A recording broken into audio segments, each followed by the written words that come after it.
Hello दोस्तों, स्वागत है आपका आज की करंट अफेयर की क्लास में Pawar study point YouTube channel पर 27 दिसंबर की क्लास में।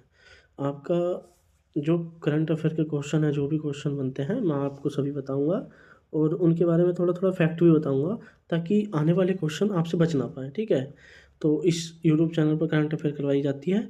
अभी चल रहा है यूपी होमगार्ड के लिए भी एक क्लास चालू हुई है जिसमें कि हम 150 क्वेश्चन डेली करवा करवा रहे हैं। ठीक है, ताकि होमगार्ड में कोई क्वेश्चन ना बच पाए, तो इसको सब्सक्राइब कर लीजिएगा ताकि आपको आने वाले किसी भी एग्ज़ाम में सवालों की करने में कोई दिक्कत ना आए। ठीक है, तो आज का पहला क्वेश्चन है, हाल ही में सुशासन दिवस कब मनाया गया? हाल ही में सुशासन दिवस कब मनाया गया? ठीक है, तो कब मनाया गया? 25 दिसंबर। कब मनाया गया? 25 दिसंबर। इसके बारे में जो फैक्ट है, जितने फैक्ट है मैं आपको बता देता हूँ। 25 दिसंबर को गुड गवर्नेंस डे मनाया जाता है। 25 दिसंबर को गुड गवर्नेंस दिवस मनाया जाता है, जो कि पूर्व प्रधानमंत्री अटल बिहारी वाजपेयी की जयंती पर सुशासन के प्रतिबद्धता को रेखांकित करता है। ठीक है, अब आगे चलते हैं। जितने भी दिसंबर के दिवस हैं, मैं आपको सभी बता देता हूँ ताकि कोई भी दिवस आपका दिसंबर से रह ना जाए। ठीक है, तो पहला 1 दिसंबर को बनाया जाता है अपना एड्स दिवस। ठीक है, क्या बनाया जाता है? एड्स दिवस, BSF स्थापना दिवस और नागालैंड राज्य दिवस, ये भी आपको याद रखना है। ठीक है, 2 दिसंबर अंतर्राष्ट्रीय दास्ता उन्मूलन दिवस मनाया जाता है और राष्ट्रीय प्रदूषण निवारक दिवस मनाया जाता है, ये भी आपको याद रखना है। ठीक है, विश्व कंप्यूटर साक्षरता दिवस मनाया जाता है, वो भी आपको याद रख लेना है। ठीक है, 3 दिसंबर अंतर्राष्ट्रीय विकलांग दिवस मनाया जाता है, ये भी आपको याद रखना है। इसके बाद आता है 4 दिसंबर अंतर्राष्ट्रीय चीता दिवस, भारतीय नौसेना दिवस और अंतर्राष्ट्रीय बैंक दिवस में आपको दिवस जो है डेली करवा देता हूँ दिसंबर के, ताकि आपको कोई भी क्वेश्चन बच ना पाए। ठीक है, बाकी पढ़ाने को इतना था, केवल मैं ये पढ़ा देता कि गुड गवर्नेंस डे कब मनाया जाता है, तो इसमें आप खत्म हो जाता क्वेश्चन मेरा तो, कि 25 दिसंबर को मनाया जाता है। इसीलिए आपको बता देता हूँ ताकि आपका कोई भी क्वेश्चन रह ना जाए। और एक चीज़ है, जो चीज़ आप लिख लेते हैं ना, वो आपको याद रहती है। तो आपको अगर थोड़ा सा भी ये है कि मुझे याद रखनी है चीज़ें, तो डेली डेली एक बार लिख लीजिएगा, आपको अच्छे से याद हो जाएगा ताकि कोई क्वेश्चन ना बच पाए। 5 दिसंबर, नेक्स्ट आते हैं 5 दिसंबर। 5 दिसंबर विश्व मृदा दिवस मनाया जाता है, अंतर्राष्ट्रीय स्वयं संघ दिवस मनाया जाता है। 6 दिसंबर महापरिनिर्वाण दिवस मनाया जाता है। उसके बाद 7 दिसंबर सशस्त्र सेना झंडा दिवस, अंतर्राष्ट्रीय नागरिक उड्डयन दिवस मनाया जाता है। ठीक है, आपको 9 दिसंबर अंतर्राष्ट्रीय भ्रष्टाचार विरोधी दिवस मनाया जाता है। आपको याद रखना है 10 दिसंबर मानवाधिकार दिवस की, 10 दिसंबर मानवाधिकार दिवस। 11 दिसंबर अंतर्राष्ट्रीय पर्वत दिवस मनाया जाता है। 12 दिसंबर अंतर्राष्ट्रीय सार्वभौमिक स्वास्थ्य कवरेज दिवस और अंतर्राष्ट्रीय तटस्थ दिवस मनाया जाता है। तो 14 दिसंबर राष्ट्रीय ऊर्जा संरक्षण दिवस, 16 दिसंबर विजय दिवस, 17 दिसंबर भारत में पेंशनर्स दिवस, 18 दिसंबर अल्पसंख्यक दिवस, और जी 19 दिसंबर को गोवा मुक्ति दिवस मनाया जाता है। 21 दिसंबर विश्व ध्यान दिवस मनाया जाता है। 22 दिसंबर को गणित दिवस मनाया जाता है। 23 दिसंबर को ये किसान दिवस मनाया जाता है। आपको बताना है बॉक्सिंग डे कब मनाया जाता है। बॉक्सिंग डे, जो कि मैं डेली की क्लास में बता रहा हूँ, अगर आप मेरी क्लास देख रहे हैं तो आप बता सकते हैं कि बॉक्सिंग डे कब मनाया जाता है। ठीक है, नेक्स्ट आता है, एक बार आप अपनी आंखों को प्यार से बंद कीजिएगा और याद कीजिएगा 1 दिसंबर को क्या बनाया जाता है। 1 दिसंबर को क्या बनाया जाता है? विश्व एड्स दिवस। क्या बनाया जाता है? विश्व एड्स दिवस। ठीक है, उसके बाद जो मोस्ट है मैं वो बता देता हूँ, और उसके बाद 5 दिसंबर मनाया जाता है मृदा दिवस। आँख बंद करके याद कीजिएगा कि 5 दिसंबर को मृदा दिवस मनाया जाता है। ठीक है, और 7 दिसंबर को सशस्त्र सेना झंडा दिवस मनाया जाता है। 10 दिसंबर को मानवाधिकार दिवस मनाया जाता है। उसके बाद राष्ट्रीय ऊर्जा दिवस 14 दिसंबर मनाया जाता है।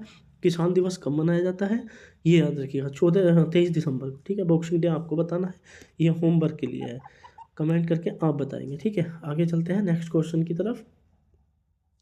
हाल ही में किसके द्वारा लिखित पुस्तक मोदी युग में भारत का आर्थिक सशक्तिकरण का विमोचन हुआ है?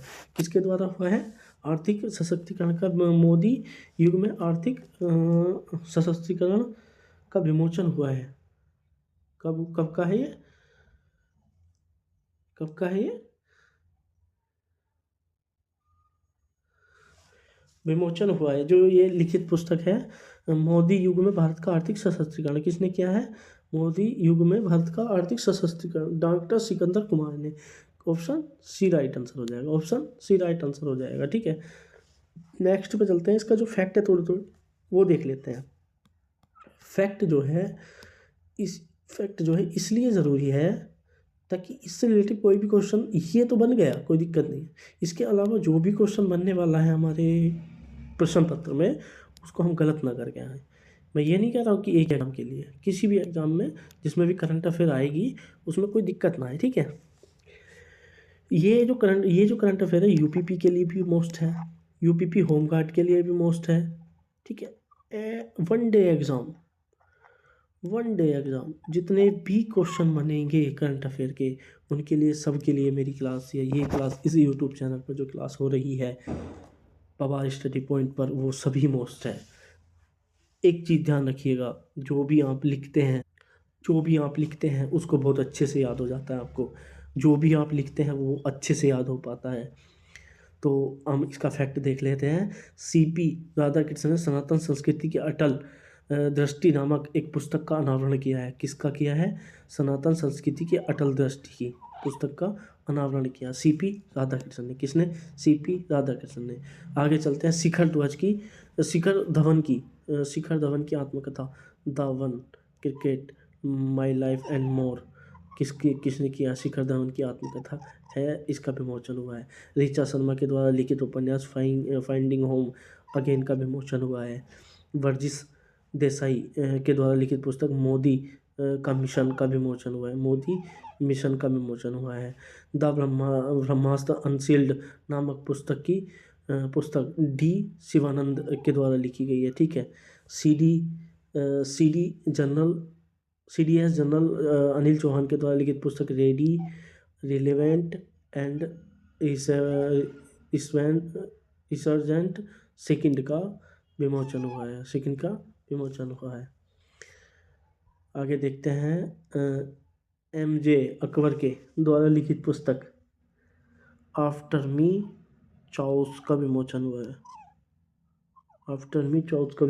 डॉक्टर मनीषा वी रमेश के द्वारा लिखित पुस्तक सैम बर्ड का विमोचन हुआ है। नेक्स्ट क्वेश्चन पे आते हैं। अगला क्वेश्चन आते हैं। हाल ही में इंडिया ऑप्टिकल लिमिटेड ने किस देश की कंपनी सफरान इलेक्ट्रॉनिक्स एंड डिफेंस के साथ MOU साइन किया है? किसके साथ किया है? फ्रांस की कंपनी के साथ किया है। किसके साथ किया है? फ्रांस की कंपनी के साथ किया है। रक्षा सार्वजनिक क्षेत्र ऑफ इंडिया ऑप्टिकल लिमिटेड ने आज युद्ध प्रणालियों के निर्माण के लिए फ्रांस की कंपनी के साथ समझौता किया है, ठीक है। इसके हम फैक्ट देख लेते हैं। जो भी इससे रिलेटेड क्वेश्चन बनेगा, ताकि वो हमारा भविष्य में गलत ना जाए, ठीक है। फ्रांस के नए प्रधानमंत्री लेकोन्यूस ने अपने मंत्रिमंडल की नियुक्ति के कुछ घंटे ही बाद इस्तीफा दे दिया। सेबास्टियन लेकोन्यूस ने अपने मंत्रिमंडल की नियुक्ति के बाद कुछ घंटों बाद इस्तीफा दे दिया। फ्रांस के पूर्व राष्ट्रपति निकोलस सरकोजी को भ्रष्टाचार और सत्ता का दुरुपयोग करने के लिए 5 वर्ष की कैद हो चुकी है, ठीक है। फ्रांस के फुटबॉलर सैमुअल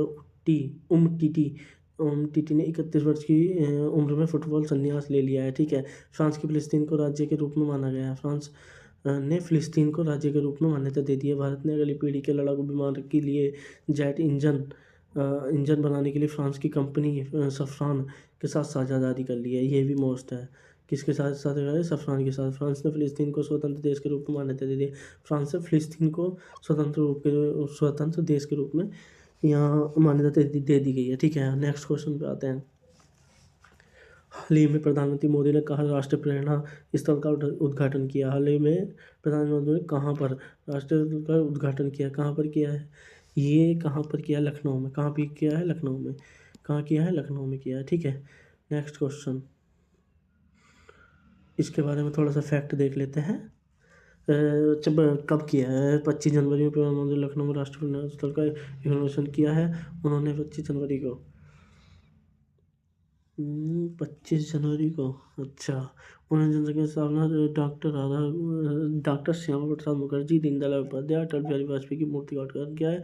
राष्ट्रीय प्रेरणा स्थल 65 एकड़ क्षेत्र में 230 करोड़ की लागत में बनेगी, ठीक है। अगला नेक्स्ट क्वेश्चन आते हैं। हाल ही में किस राज्य सरकार ने 2025-30 के लिए 7 निश्चय 3 कार्यक्रम का मंजूरी दी है? किसको दी है? बिहार राज्य को, ठीक है। 25-30 के लिए 7 निश्चित 3 दिवसीय बिहार राज्य के लिए मंजूरी दे दी है। मुख्यमंत्री नीतीश कुमार ने राज्य को एक विकसित राज्य बनाने के उद्देश्य से लॉन्च किया गया है। यह निश्चय एक और दो बात का लक्षण होगा जिसमें युवा को पेयजल, स्वच्छता, ग्राम विकास, मानव विकास, कृषि और उद्योग तथा ध्यान केंद्रित किया जाएगा। ठीक है, नेक्स्ट क्वेश्चन, नेक्स्ट इसका फैक्ट देख लें। बिहार की पुलिस में महिलाओं की सुरक्षा के लिए अभियान ब्रिगेड बनाई गई है।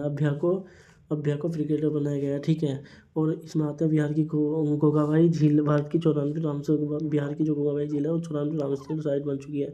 बिहार के गोकुल जलाशय की जो उदय झील को रामसर वेटरलाइट के रूप में नामित किया गया है। जलाशय और उदयपुर को। ठीक है, एशिया का प्रमुख साहित्य उत्सव उन्मेष तीसरा संस्करण पटना में किया जाएगा। ठीक है, प्रधानमंत्री मोदी की 75 लाख महिलाओं को 10,000 रुपये हस्तांतरित किए गए। न्यायमूर्ति PV वजंतरी ने पटना हाई कोर्ट के मुख्य न्यायाधीश के रूप में शपथ ली। बिहार के मुख्यमंत्री ने इनको सब नियुक्त किया है। ठीक है, मतलब इन्होंने नियुक्त नहीं किया, बिहार के मुख्यमंत्री को। अरे ये अलग हो गया, शपथ ली है और ये क्वेश्चन अलग हो गया। जो बिहार के मुख्यमंत्री के रूप में नीतीश कुमार ने, यहाँ होना चाहिए था नीतीश जी ने शपथ ग्रहण की है। ठीक है, आगे भी हो सकता है। बेरोजगार 1,000 रुपये मासिक भत्ते की घोषणा की। बेरोजगार स्नातकों के लिए 1,000 रुपये की घोषणा कर दी है। मरियम फातिमा बिहार की पहली फिनडे मास्टर WFM जीती हैं। ठीक है, यहाँ के गवर्नर बताओ कौन है? यहाँ के गवर्नर बताओ कौन है? गवर्नर कौन है? मोहम्मद आरिफ खान। कौन है? मोहम्मद आरिफ खान है। ठीक है, मोहम्मद आरिफ खान इससे पहले कहाँ के गवर्नर थे? और यहाँ आप कमेंट करेंगे और यहाँ किस नंबर के गवर्नर बने हैं। ठीक है, नेक्स्ट क्वेश्चन चलते हैं। हाल ही में किसने संताली भाषा में भारत का संविधान जारी किया है? किसने किया है? राष्ट्रपति द्रौपदी मुर्मू ने। राष्ट्रपति भवन में आयोजित कार्यक्रम में संताली भाषा में भारत का संविधान जारी किया गया। राष्ट्रपति ने कहा कि यह सभी संताली लोगों के लिए गर्व और खुशी की बात है कि भारत का संविधान अब संताली भाषा में लिखा जाएगा। अब संताली का आप मुझे बताएंगे लिख करके कि संताली का क्षेत्र कौन कौन सा है, कौन कौन से राज्य में है। ठीक है, अब मैं बिहार के कुछ क्षेत्र, ठीक है, और आगे आप कमेंट करके लिखेंगे। एक मैंने बता दिया, दूसरा ये हो गया, 3 4 और समथिंग 5 में फैला हुआ है। पाँचों के आप नाम लिखेंगे। 6 हो जाता है, कोई दिक्कत नहीं, आप मुझे 6 का बता देंगे। ठीक है, नेक्स्ट क्वेश्चन पर। हाल ही में किसे भारत के पहले ग्रीन टाउन के रूप में प्रमाणित किया गया है? किसको किया गया है? मेढोरा। किसको किया गया? मेढोरा को। किसको? मेढोरा को। ये नवीनीकरणीय ऊर्जा मंत्रालय ने गुजरात के मेढोरा 24/7 बैटरी ऊर्जा भंडारण प्रणाली के साथ बाद में 100% सौर ऊर्जा संचालित शहर के रूप में आधिकारिक तौर पर प्रमाणित किया गया है। ठीक है, नेक्स्ट क्वेश्चन पे आते हैं। अगला क्वेश्चन है,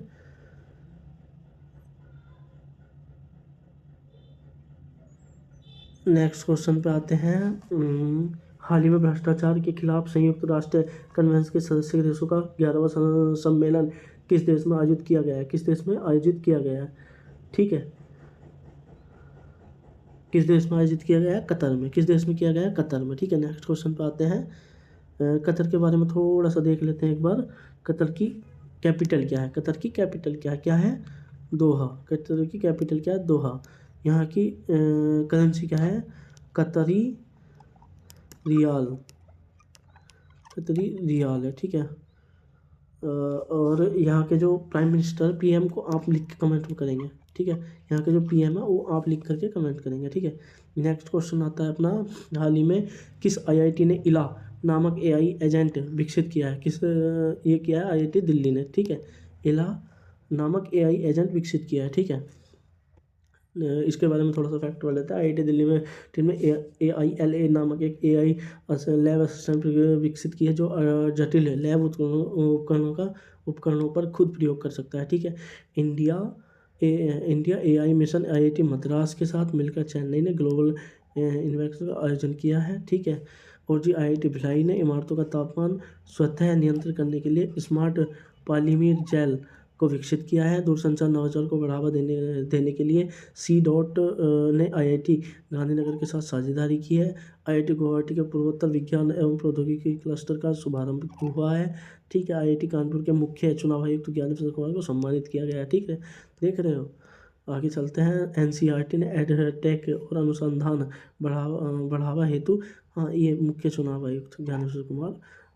एनसीईआरटी ने एडटेक और अनुसंधान बढ़ावा हेतु आईआईटी मद्रास के साथ MOU साइन किए हैं, ठीक है। आगे चलते हैं। कोल इंडिया लिमिटेड आईआईटी मद्रास के साथ सतत ऊर्जा केंद्र की स्थापना के लिए समझौता किया है, ठीक है। भारतीय नौसेना ने जहाज पर जीवन गुणवत्ता बढ़ाने हेतु आईआईटी दिल्ली के साथ साझेदारी की है।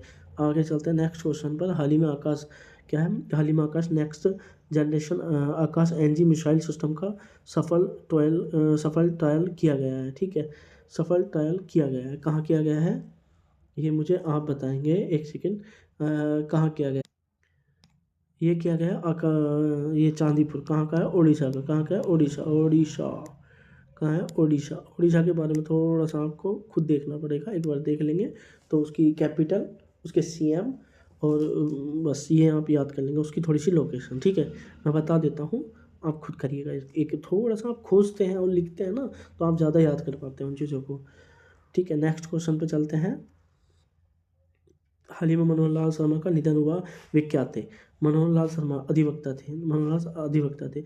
कोयला ब्लॉक आवंटन घोटाला मामले समेत कई जनहित याचिकाएं दायर करने वाले वकील मनोहर लाल शर्मा का निधन हो गया, ठीक है। ये फैक्ट है। आगे चलते हैं। हाल ही में किसने इंटरसेक्टर को लगभग 39,500 करोड़ रुपए खरीदने की डील साइन की है? किसने की है? कि गूगल ने। किसने किया? गूगल ने। आगे फैक्ट देख लेते थोड़ा सा। गूगल की पेरेंट कंपनी अल्फाबेट ने इंटरसेक्टर को लगभग 43,500 करोड़ रुपए में खरीदने की डील साइन की। Intersect company solar battery storage समेत कई डेटा सेंसर को इलेक्ट्रिसिटी देने का काम करती है, ठीक है। आगे नेक्स्ट क्वेश्चन चलते हैं। हाल ही में शून्य अपशिष्ट मॉडल पर आधारित भारत का पहला अत्याधुनिक ई कचरा पार्क कहाँ स्थापित किया गया है? ई कचरा पार्क कहाँ स्थापित किया गया है? कहाँ है? दिल्ली में। कहाँ है? दिल्ली में।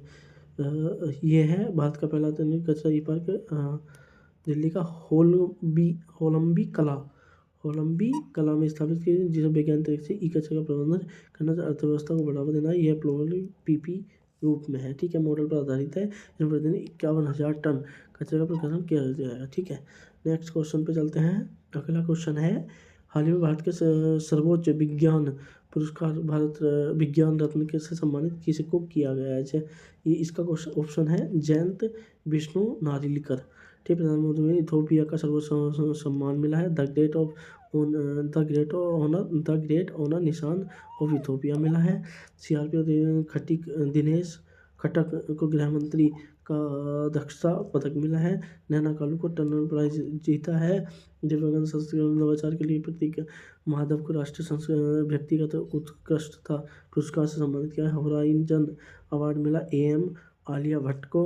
गोल्डन ग्लोब्स होराइजन अवार्ड मिला है। सुप्रिया साहू ने संयुक्त राष्ट्र का सर्वोच्च पर्यावरण सम्मान जीता है, ठीक है। आगे आते हैं। नेक्स्ट क्वेश्चन पर चलते हैं। हाल ही में चर्चा में रहे Mars transition and satellite evolution MAVEN mission को किस स्पेस द्वारा जारी किया गया है? NASA के द्वारा इसको किया गया है, ठीक है। इससे पहली क्लास का जो क्वेश्चन था अपना ये था, हाल ही में किस देश के पॉलीमर नोट जारी किया है? ओमान ने। किसने किया है? ओमान ने। किसी ने भी कमेंट नहीं किया है, ना कुछ किया है, थोड़ा सा पढ़ लीजिएगा भी, ठीक है। अगला नेक्स्ट क्वेश्चन है जो आपके होमवर्क में आता है। होमवर्क में मैंने आपको 2-3 क्वेश्चन दिए हैं, वो भी करके दिखाइएगा।